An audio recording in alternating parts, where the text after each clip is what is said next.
আজ স্বাধীনতার এত বছর পরেও কিছু মানুষের চোখে নারীর স্থান সেই পর্দার আড়ালেই কিংবা রান্নাঘরে। এখনও মানুষের চোখে নারী কেবল সন্তান উৎপাদনের যন্ত্র।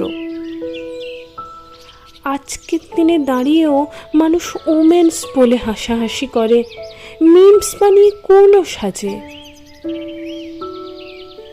হয়তো বা সেজন্য আমরা নারীরাই কিছুটা দায়ী।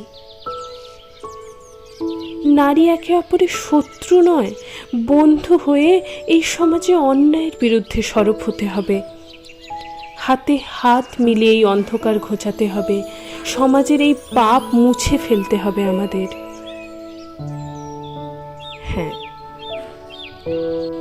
এই উদ্দেশ্য নিয়েই আমার লেখা একটি ছোট্ট প্রতিবেদন। এসো আজ, হে নারী সমাজ। আমি নারী, আমি সমাজ বদলাতে পারি। নারী স্রষ্টার অপূর্ব এক সৃষ্টি। নারী শান্ত, কোমল, মিষ্টি। কে বলে তুমি কেবল ভোগ্যপণ্য, কেবল অবলা নারী? অন্যায় নারী রুদ্ররূপী, দশভুজা নারী ত্রিশূলধারী। নারী আজ আর আটকে নেই কেবলমাত্র ঘরে। তাকিয়ে দেখো সমাজ, নারী আজ ঘুড়ির মতো ওড়ে। নারী আজ ডাক্তার, ইঞ্জিনিয়ারও বটে।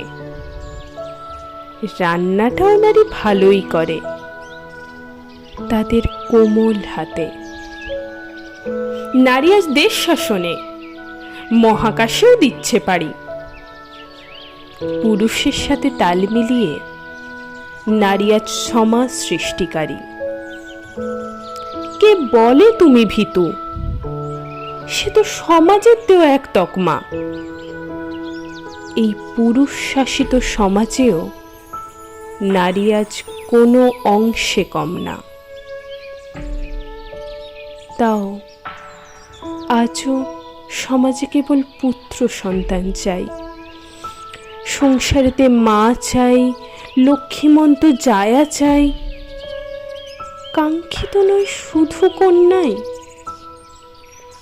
নারী, তোমার আজ মুখ বুজে থাকার দিন শেষ। তুমিই পারো নারী গড়ে তুলতে এক বৈষম্য মুক্ত দেশ। নমস্কার। আমার প্রতিবেদন যদি আপনাদের একটুও মন ছুঁতে পারে, তাহলে লাইক, কমেন্ট এবং শেয়ার করে আমাকে একটু উৎসাহ প্রদান করবেন এবং আরও নতুন নতুন প্রতিবেদন শুনতে আমার চ্যানেলটি সাবস্ক্রাইব করে আমার পাশে থাকবেন। ধন্যবাদ।